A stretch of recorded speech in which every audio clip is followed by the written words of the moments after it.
ಇಡೀ ಕರ್ನಾಟಕದಾದ್ಯಂತ ಇರುವ ರಾಜ್ಯದ ಎಲ್ಲ ರೈತರಿಗೆ ರಾಜ್ಯದ ಕಂದಾಯ ಇಲಾಖೆಯಿಂದ ಭರ್ಜರಿ ಗುಡ್ ನ್ಯೂಸ್.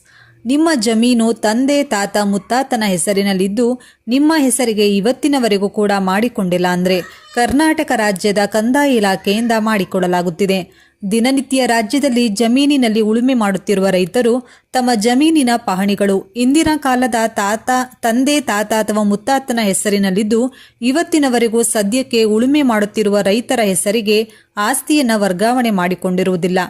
ರೈತನ ತನ್ನ ಹೆಸರಿಗೆ ಮಾಡಿಕೊಳ್ಳಲು ಹೋದ್ರೆ ಈ ದಾಖಲೆ ಆ ದಾಖಲೆ, ಜನನ ಪ್ರಮಾಣ ಪತ್ರ, ಮರಣ ಪ್ರಮಾಣ ಪತ್ರ, ವಂಶಾವಳಿ, ಆಖಾತ ಮತ್ತು ಆಕಾರ್ಬನ್ ನಕ್ಷ, ಈಗ ಇನ್ನೂ ಹಲವಾರು ರೀತಿಯ ದಾಖಲೆಗಳನ್ನು ಕೇಳ್ತಾರೆ.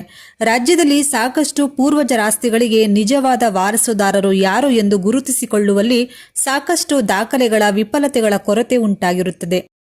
ಕರ್ನಾಟಕ ರಾಜ್ಯದ ಕಂದಾಯ ಇಲಾಖೆಯು ಈ ಎಲ್ಲ ಸಮಸ್ಯೆಗಳನ್ನು ಗಮನಿಸಿ ಪೌತಿ ಖಾತೆ ಆಂದೋಲನವನ್ನು ಆರಂಭಿಸಲಾಗಿದೆ. ಈ ಮೂಲಕ ಪೂರ್ವಜರ ಆಸ್ತಿಯನ್ನು ಉಳುಮೆ ಮಾಡಿಕೊಂಡು ಬಂದಿರುವ ಪ್ರಸ್ತುತ ಕೃಷಿ ಚಟುವಟಿಕೆಗಳನ್ನು ಕೈಗೊಳ್ಳುತ್ತಿರುವ ರೈತರ ಹೆಸರುಗಳಿಗೆ ಹಳೇ ಕಾಲದ ಆಸ್ತಿಗಳು ಅವರ ಹೆಸರುಗಳಿಗೆ ಪಹಣಿ ವರ್ಗಾವಣೆ ಮಾಡುವ ಮೂಲಕ ಕರ್ನಾಟಕ ಸರ್ಕಾರ ಹಾಗೂ ಕೇಂದ್ರ ಸರ್ಕಾರ ರೈತರಿಗೆ ನೀಡುತ್ತಿರುವ ಸರ್ಕಾರಿ ಸೌಲಭ್ಯಗಳಿಂದ ವಂಚಿತರಾಗುತ್ತಿರುವುದನ್ನು ಗಮನಿಸಿ ಈ ರೀತಿಯಾಗಿ ಪಹಣಿಯನ್ನ ಅಂತಹ ರೈತರ ಹೆಸರುಗಳಿಗೆ ವರ್ಗಾವಣೆ ಮಾಡುವ ಮುಖಾಂತರ ಸರ್ಕಾರದ ಎಲ್ಲ ಸೌಲಭ್ಯಗಳನ್ನು ಪಡೆದುಕೊಳ್ಳಲು ರೈತರಿಗೆ ತುಂಬಾ ಸುಲಭವಾಗುತ್ತದೆ.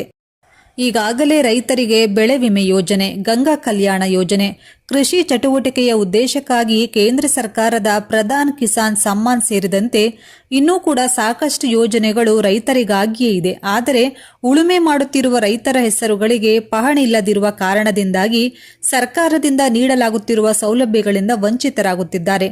ಇದನ್ನೆಲ್ಲ ಗಮನಿಸಿದ ಕರ್ನಾಟಕ ರಾಜ್ಯ ಸರ್ಕಾರ ಕಂದಾಯ ಇಲಾಖೆಯ ಸಚಿವರಾದಂತಹ ಕೃಷ್ಣ ಬೈರೇಗೌಡ ಅವರು ರಾಜ್ಯದಲ್ಲಿ ಪೌತಿ ಖಾತೆ ಆಂದೋಲನವನ್ನು ಪ್ರಾರಂಭಿಸಿದ್ದಾರೆ. ಈ ಮೂಲಕ ರೈತರು ಪೌತಿ ಖಾತೆಗಳನ್ನು ಮಾಡಿಕೊಳ್ಳುವ ಮೂಲಕ ಆಸ್ತಿಗಳ ಮಾಲೀಕರಾಗಬಹುದು ಹಾಗೂ ಜಮೀನಿನ ಪಹಣಿಯಲ್ಲಿ ನಿಮ್ಮ ಹೆಸರು ಸೇರುತ್ತದೆ. ಹಾಗಾಗಿ ಆಸ್ತಿಯ ಮಾಲೀಕರಾಗಿ ಉಳಿಯುತ್ತೀರಿ. ರಾಜ್ಯದಲ್ಲಿ ಮೃತಪಟ್ಟವರ ಹೆಸರಿನಲ್ಲಿ ಇರುವ 51.13 ಲಕ್ಷ ಜಮೀನುಗಳಲ್ಲಿನ ಪಹಣಿಗಳನ್ನು ವಾರಸುದಾರರಿಗೆ ನೋಂದಣಿ ಮಾಡಿಕೊಡಲು ಕಂದಾಯ ಇಲಾಖೆ ಮುಂದಾಗಿದ್ದು ಈ ಪೌತಿ ಆಂದೋಲನವನ್ನು ಕೈಗೊಂಡಿದೆ. ಕಂದಾಯ ನಿರೀಕ್ಷಕರು ಮತ್ತು ಗ್ರಾಮಾಭಿವೃದ್ಧಿ ಅಧಿಕಾರಿಗಳು ರೈತನ ಮನೆ ಬಾಗಿಲಿಗೆ ತೆರಳಿ ಪೌತಿ ಖಾತೆ ಮಾಡಿಕೊಡಲಿದ್ದಾರೆ. ರೈತರ ಭೂ ಹಿಡುವಳಿಯ ಬಗ್ಗೆ ಸ್ಪಷ್ಟತೆ ಪಡೆಯಲು ಸರ್ಕಾರ ಆಧಾರ್ ಸೀಡಿಂಗ್ ಕಾರ್ಯಕ್ಕೆ ಈ ಪೌತಿ ಖಾತೆ ಆಂದೋಲನವನ್ನು ಕೈಗೊಂಡಿದೆ. ಈ ಪೌತಿ ಖಾತೆಗೆ ಪ್ರತ್ಯೇಕ ಸಾಫ್ಟ್ವೇರ್ ಅನ್ನು ಸಿದ್ಧಪಡಿಸಲಾಗಿದೆ.